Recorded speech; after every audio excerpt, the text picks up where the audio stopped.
Thomas Engel had never believed in love at first sight, until he saw her smile glowing through his computer screen on a rainy Tuesday evening in Hamburg.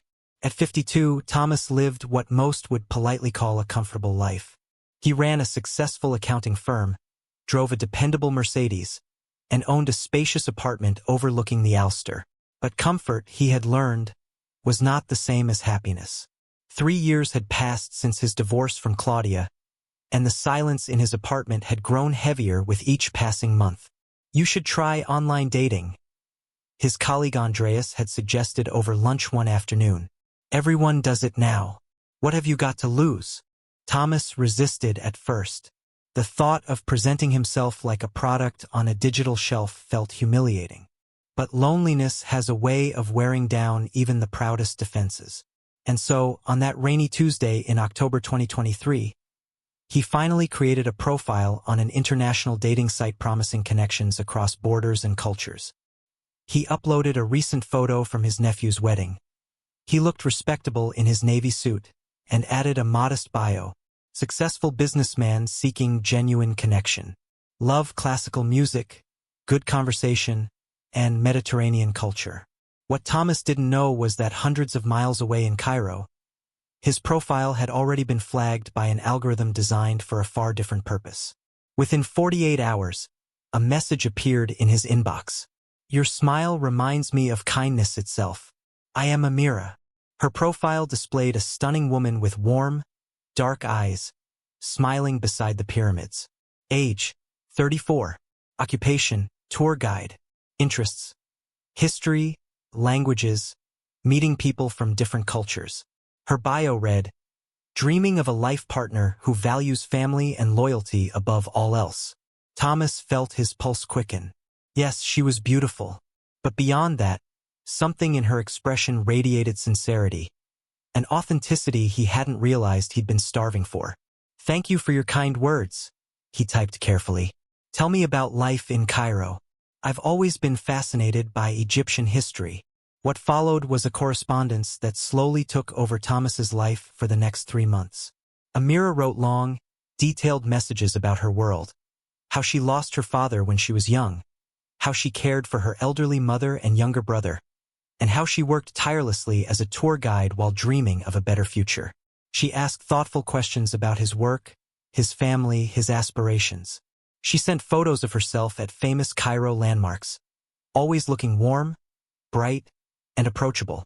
You're different from other men who message me, she wrote during their second week.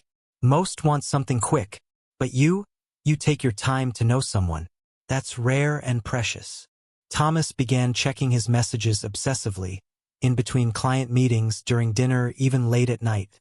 Amira's words quickly became the highlight of his days. She made him feel seen, understood, valued, feelings he hadn't experienced in years. By November, they had moved on to video calls. There you are, she said as her face filled his screen, her smile even more captivating in real time. Behind her was what looked like a modest apartment, simple furniture, family photos on the walls. I was so nervous, she admitted. What if you thought I wasn't as pretty as my photos? You're even more beautiful, Thomas said, surprising himself with his own bold sincerity. Their conversations flowed effortlessly. Amira spoke good English with a charming accent, laughed at his jokes, showed genuine curiosity about his work, and shared stories of her childhood in Cairo. Stories that painted her as a hardworking, family-oriented woman doing her best in difficult circumstances. My mother needs surgery, she confessed during their third video call, her eyes shimmering. Healthcare here, it's not like Germany. I'm saving every pound, but it's slow. She quickly wiped her eyes and forced a smile. But don't let me burden you with my problems. Tell me about your day. Thomas felt a sudden ache in his chest. Here was a kind woman facing hardships she didn't deserve, still carrying herself with dignity and warmth. How much does the surgery cost? He asked before he even realized the words had left his mouth. No, Amira said quickly, shaking her head. I didn't tell you this to ask for money. Please, Thomas, I would never. I want to help, he insisted. What's the amount? Thomas finally asked. After much hesitation, or what certainly looked like hesitation, Amira admitted the surgery would cost around $800. Thomas sent the money the next day through Western Union. "I will pay you back," Amira promised during their next video call, tears streaming down her face. "Every cent. You're an angel, Thomas. My mother is crying with gratitude." But Thomas didn't want the money back. What he wanted was something he barely dared to acknowledge. He wanted Amira in his life, permanently. By December, they were talking every single day. Amira had begun calling him Habibi, my love. And Thomas, eager to impress her, had started learning basic Arabic phrases. She sent photos constantly. At work with tourist groups, at home with her mother, a woman who never quite looked directly at the camera, having coffee with friends. "I dream about you," Amira confessed one night, her voice soft and vulnerable, "about us having a real life together. But I know it's impossible. Different countries, different worlds." "What if it wasn't impossible?" Thomas heard himself say. "What do you mean?" she asked, breath-catching. "What if I came to Cairo? We could meet properly, spend real time together, see if what we have is real." Amira's face lit up with joy and disbelief. "You would do that? Come all this way for me?" "I'd go anywhere for you," Thomas said, and he meant every word. They made plans for January. Thomas would spend 2 weeks in Cairo, staying at a hotel near the pyramids. Amira insisted she would take time off work to be his personal guide and show him the real Egypt. Andreas was skeptical when Thomas told him. "You're flying to Cairo to meet someone you've never met in person?" he said. "Thomas, come on. This sounds like every romance scam warning I've ever heard." "It's not a scam," Thomas replied, defensive. "We video call every day. I've seen her life, her home, her mother. It's real." "Have you sent her money?" Thomas hesitated. "Once. For her mother's surgery. It was a medical emergency." Andreas's expression said everything he wouldn't. "I know what you're thinking," Thomas said quickly. "But you haven't talked to her. You don't know her like I do. She's genuine. And besides, I'm just visiting. What's the worst that could happen?" What Thomas didn't know, what he couldn't know, was that in Cairo, Amira had just finished a video call with another German man named Klaus, who was planning to visit in February. And before Klaus, there had been Jürgen in March. And before Jürgen, there had been Matthias. What Thomas didn't know was that the modest apartment in Amira's video calls was actually a rented studio, used specifically for these conversations and rotated between 3 different women who all worked for the same operation. What he didn't know was that Amira's mother was actually the operations manager, a 60-year-old woman named Fatima who coordinated everything from a small office in Nasser City. And what Thomas definitely didn't know was that his 2 weeks in Cairo would turn into a nightmare, one that would leave him trapped, desperate, and fighting for his life in ways he never imagined. On January 15, 2024, Thomas Engel boarded a Lufthansa flight to Cairo, carrying hopes, dreams, and a ring he had secretly purchased, just in case the moment felt right. As the engines roared to life, Thomas smiled, imagining Amira's face when she saw him in person for the first time. Meanwhile, in a cafe near Hamburg Airport, Andreas typed a worried message. "Please just be careful. Check in every day. Promise me." The message went unread as Thomas's phone switched to airplane mode. The heat struck Thomas like a physical wall the moment he stepped out of Cairo International Airport. Even in January, the Egyptian sun burned with an intensity Hamburg had never known. He loosened his tie, suddenly aware of how overdressed he was in his business casual outfit. Thomas, over here." He turned and saw her, Amira, even more radiant in person, waving enthusiastically from behind the barrier. She wore a flowing blue dress and a bright smile that made his 3-month wait instantly worthwhile. "You're really here," she exclaimed as he approached, taking both his hands. "I can't believe it. Let me look at you." Thomas felt warmth bloom in his chest. She was touching him, smiling at him, and everything felt exactly as he had imagined. No better. "You're more handsome in person," Amira said, her eyes sparkling. "The camera doesn't capture your kindness. I can see it in your face." A man stepped up beside her, tall, stern-looking, maybe in his late 20s. "This is my brother, Kareem," Amira explained. "He insisted on coming. He's very protective of me." Kareem nodded sharply but didn't smile. "Welcome to Egypt," he said in heavily accented English. Then he added something in rapid Arabic to Amira. "He says we should go before traffic gets worse," she translated, though Thomas saw a flicker of tension in her expression. "Less joy now, more unease. Cairo traffic is legendary," she added. "Your hotel is near the pyramids." "Yes, the Marriott Mina House," Thomas said. "I wanted a nice view." "Very fancy," Amira laughed. But Kareem muttered something else in Arabic, sounding displeased. "Kareem says that's tourist prices," she explained. "But you're not a tourist, are you? You're my special guest." The drive into Cairo was overwhelming. Horns blared nonstop. Cars swerved between lanes as if rules were optional. The hot air carried the smell of diesel and spices. Kareem drove while Amira sat in the back with Thomas, keeping a respectful distance but occasionally touching his arm as she pointed out landmarks. "There, that's Tahrir Square, and over there is the Cairo Tower. Oh, Thomas, there's so much I want to show you." 2 weeks isn't nearly enough. But even in the middle of her excitement, Thomas noticed something strange. Several times during the drive, Amira's phone buzzed. Each time, she glanced at the screen, her expression tightening for a moment before she returned to Thomas with a bright, practiced smile.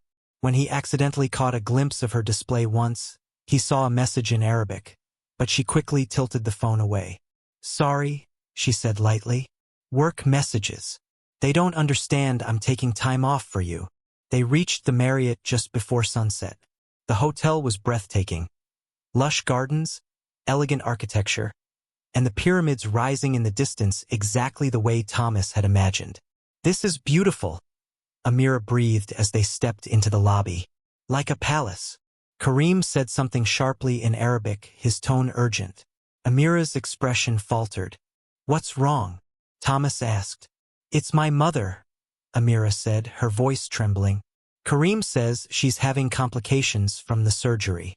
They're asking her to return to the hospital for observation tonight." She looked devastated. "I'm so sorry, Thomas. Your first night here, and I have to go." "Family comes first," Thomas said immediately. "Is there anything I can do?" Her eyes filled with tears. "You're so understanding. This is why I love you." She caught herself. "I'm sorry. Is it too soon to say that?" "No," Thomas said softly. "Not too soon." She rose on her toes and kissed his cheek. "Tomorrow. I promise tomorrow will be perfect. I'll pick you up at 10 a.m. We'll have breakfast by the Nile. Then I'll show you the real Cairo. Okay?" "Okay." Thomas watched them walk away, Amira turning back twice to wave, Kareem urging her forward. In his room, Thomas called Andreas on WhatsApp. "I'm here," he reported. "Everything's fine. Amira's even more amazing in person." "And," Andreas said, "what's the but I'm hearing?" No, but, well, her brother's a bit intense. And she had to leave because of her mother's health issues. But that's normal, right? Family emergencies happen. Thomas, please just be careful. Don't give her any more money." "I won't," Thomas promised, though he was already wondering how much the hospital visit would cost. The next morning, Amira arrived precisely on time. This time alone, dressed in jeans and a casual top that made her look younger, more relaxed. "No Kareem?" Thomas asked as they embraced. "He had work. And besides," she smiled mischievously, "I want you to myself today. Is that selfish?" They spent a magical day exploring Cairo. Amira took him to a local restaurant where tourists never went, translated the menu, and ordered dishes bursting with flavors Thomas had never tasted. They wandered through Khan el-Khalili Market, where she bargained fiercely with vendors in rapid-fire Arabic, securing prices far lower than what he would have paid alone. "You're good at this," Thomas laughed as they walked away with spices and souvenirs. "I grew up here," Amira said proudly. "This is my world. And now I get to share it with you." At a quiet cafe overlooking the Nile, her tone shifted. Thomas, I need to tell you something. She hesitated, then continued. I've been offered a job, a good one, with a German tour company. They're expanding into Europe and want Arabic-speaking guides who understand German culture. She looked down at her coffee. It would mean leaving Egypt, starting over in Germany. Thomas's heart leaped. That's wonderful. You could. But I can't accept it, she interrupted gently. The visa process for Egyptians is so difficult. They want bank statements showing financial stability, proof of accommodation, a sponsor in Germany. She shook her head. I have none of those things. It's impossible. What if, Thomas began. Please, Amira said softly. Don't offer to help. You've already done so much. I won't be a burden to you. But Thomas's mind was already racing. A work visa, a place to stay, financial sponsorship.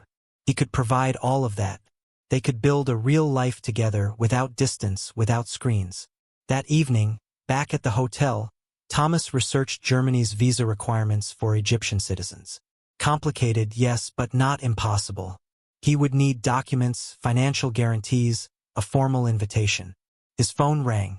Amira. Thomas. I'm sorry to call so late. Are you sleeping? No. What's wrong? You sound upset. It's Kareem, she said, voice breaking. He's angry that I spent the day with you. He's saying things about you, about us. Traditional thinking, you know? He believes it's shameful for me to be with a foreign man. That's ridiculous, Thomas said, anger rising. You're an adult. You have every right. You don't understand Egyptian society, Amira sobbed. For women like me, reputation is everything. If Kareem spreads rumors, I'll lose my job. My mother could be kicked out of her apartment. We could become outcasts. What can I do? Silence. Then her voice, trembling. Nothing. There's nothing anyone can do. Mahmoud's glare hardened. His voice echoed against the stone, sharp and impatient. He says it's not enough, Amira translated, her voice trembling just enough to seem believable. He's already risking everything letting us in here. If his supervisor finds out. She bit her lip. Thomas, he could lose his job. Or be arrested. Thomas felt his pulse hammering in his ears. The air felt tighter suddenly, as if the walls themselves were inching closer. I don't have more, he stammered. This is everything I brought. Mahmoud snapped something again, louder this time. The lantern light flickered across his face, exaggerating the shadows beneath his eyes. He's saying he needs the full 800 euros, she whispered. Otherwise he'll have to file a report. He thinks you knew this passage was off limits. Thomas, please, just transfer the rest. Quickly, before anyone else comes. Thomas swallowed hard. The chamber felt colder, smaller. He could feel the weight of the pyramid above him, the isolation pressing into his skin. I don't have internet down here, he whispered. Amira's expression flickered, for just a second, with irritation. Then it vanished, replaced by frantic concern. We can go back up a little, she said gently. Just enough for a signal. Mahmoud will wait. But Thomas, she touched his arm softly.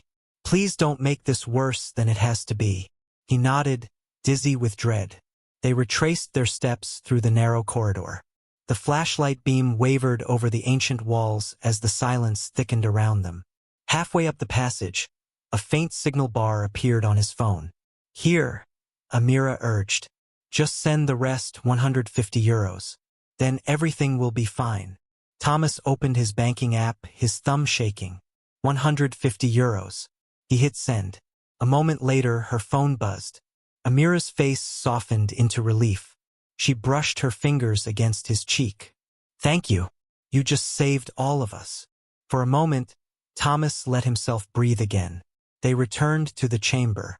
Mahmoud now appeared calmer, pocketing the envelope of euros before gesturing toward another tunnel. He says we can leave safely now, she translated. He'll guide us to a different exit, so we aren't seen coming from the restricted area.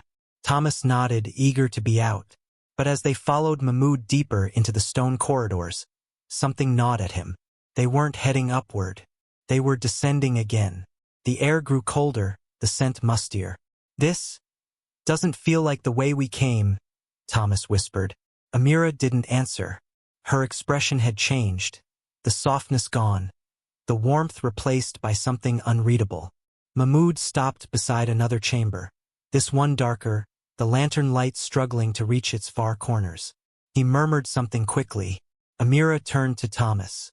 "Mahmoud says there's another problem." Thomas's stomach dropped. "What now?" She exhaled slowly, almost apologetically. "His supervisor is making rounds above. If we exit now, he'll see us and know we came from the restricted section. Mahmoud says we need to wait here, maybe 20 minutes. But, Thomas breathed. She hesitated, eyes lowering. "He says we have to pay another fee to keep this from becoming an official incident." Thomas felt everything inside him twist. "How much this time?" Mahmoud raised 2 fingers. "€2,000, she whispered. The chamber fell silent. The pyramid seemed to hum around them. Thomas stared at her, at the woman he thought he loved, and for the first time, a sliver of doubt crept in. A sliver that would soon become a chasm. Amira's fingers tightened around his, as if he were the only solid thing in a world tilting dangerously out of balance. "Please believe me," she whispered. "I'm terrified, Thomas. I don't know what he's capable of anymore." Her tears were silent this time, sliding down her cheeks one by one. A performance or real? Thomas couldn't tell. That uncertainty was the worst part, the not knowing. The cracks in the story, the fear, the affection, the warning signs, the tenderness. Everything felt tangled now, a knot impossible to pull apart. $5,000? He said quietly. That's insane. "It's not about the money," she insisted. "It's about control and pride. He thinks you've humiliated him, that you've taken something from him.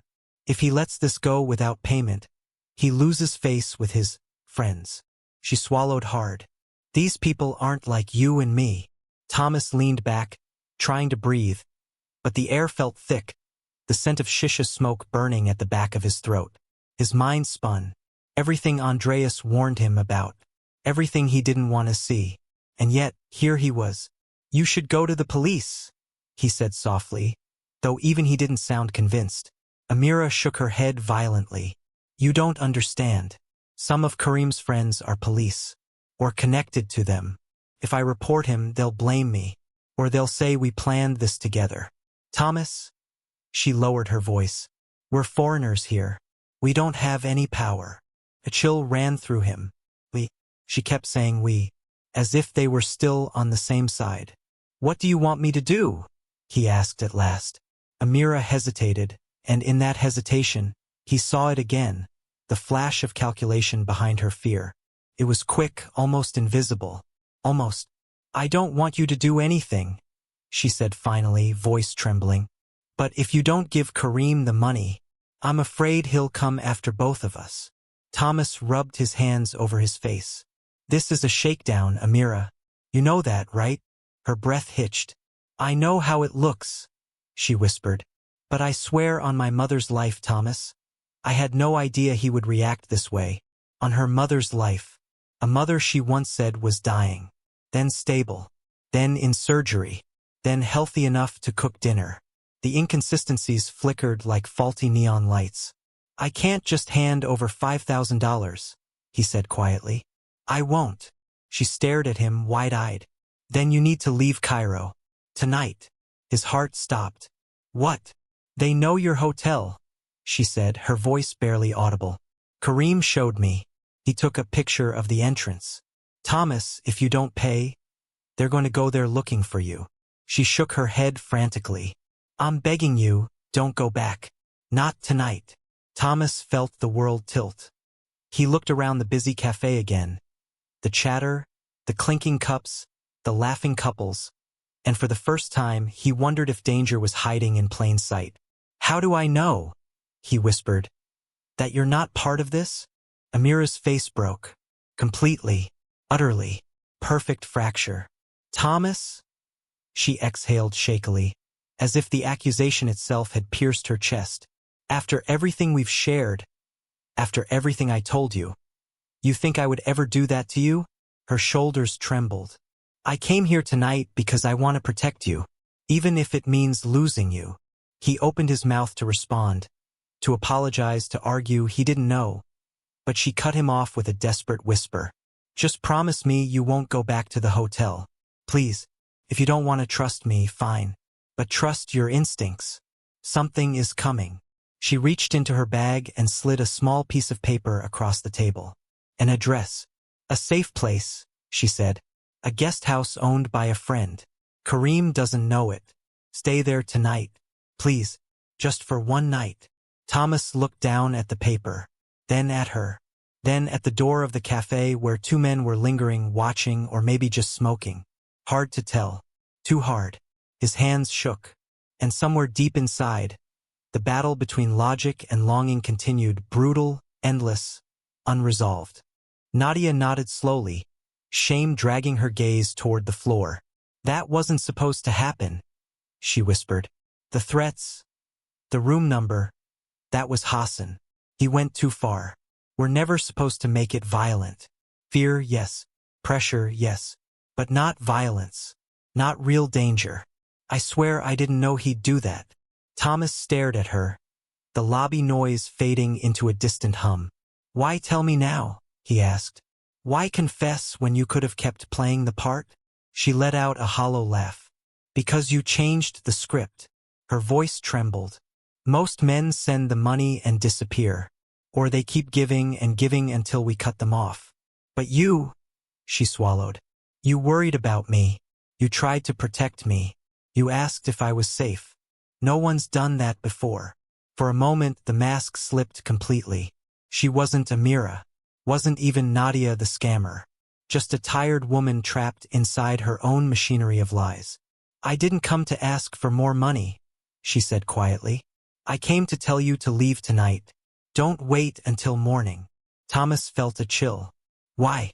I already bought the ticket. I'm leaving at 8 a.m. That's too late, Nadia whispered. Hassan and the others. They think if you're scared enough, you might still pay. They plan to come to the hotel. Not inside, just outside, waiting. It wasn't my idea. I tried to stop it.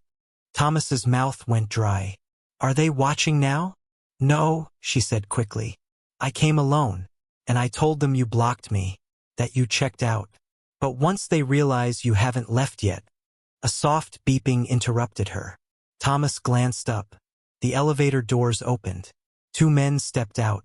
One of them looked vaguely familiar, maybe from the cafe or from the pyramid, he couldn't be sure. But they looked around the lobby with a purpose.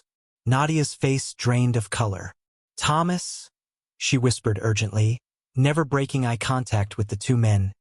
You need to go, right now, through the side exit by the gift shop. Don't look back. His pulse hammered. This is insane, he breathed. This is completely insane. I know. Her voice broke. I know. And I'm sorry. I'm so sorry. One of the men's eyes swept the room again. Nadia shifted, blocking Thomas from their line of sight. Go, she whispered. Please, let me do one good thing. Thomas hesitated, one last impossible moment of disbelief, heartbreak, and the stubborn hope that anything between them might have been real. Was any of it real? He asked again, more quietly this time. Nadia shut her eyes, and a tear slipped down her cheek. Yes, she said, but that doesn't matter anymore. Leave. He stood. The men at the elevator started moving. Thomas didn't wait to see if they had recognized him. He walked fast, then faster. Crossing the lobby, heart pounding like drums in his ears, passing the bar, the gift shop, the startled concierge. He pushed through the side exit into the warm Cairo night, the city buzzing around him, unaware of the quiet storm unfolding just meters away. Behind him, he thought he heard shouting. Or maybe it was just traffic. He didn't look back. Not once. He ran. The morning flight to Hamburg couldn't come fast enough. Thomas sat in the departure lounge, shoulders tight, coffee untouched, eyes fixed on the glass wall as if danger might step through it at any second. Every sound, rolling suitcases, boarding announcements, footsteps, made his pulse spike. He wasn't afraid of Egypt. He was afraid of what people were capable of when money, fear, and pride collided. When his flight was finally called, he exhaled for the first time in hours. Boarding felt like walking out of a nightmare and into the thin, fragile safety of daylight. But even once on the plane, buckled in, he kept glancing at the aisle. As the aircraft lifted off, Cairo shrinking beneath them, Thomas pressed his forehead to the window. Somewhere below, Nadia was hiding, running, paying for choices she never had the strength to undo until now. He closed his eyes. For the first time, he allowed himself to grieve. Not for the lies she told, but for the truth she couldn't escape. By the time the plane landed in Hamburg, exhaustion had hollowed him out. He collected his luggage mechanically, moving through the airport like a ghost. Only when he stepped outside into the cold German air did he feel something like relief. Home. Or at least the idea of it. But as he walked toward the taxi line, his phone buzzed again. Another email. Same unknown address. Just 4 words this time. They know you escaped. Thomas stopped breathing. The wind cut through his coat. Around him, travelers hurried past, unaware that the ground beneath him had shifted again. His story, he realized, wasn't over. Not even close.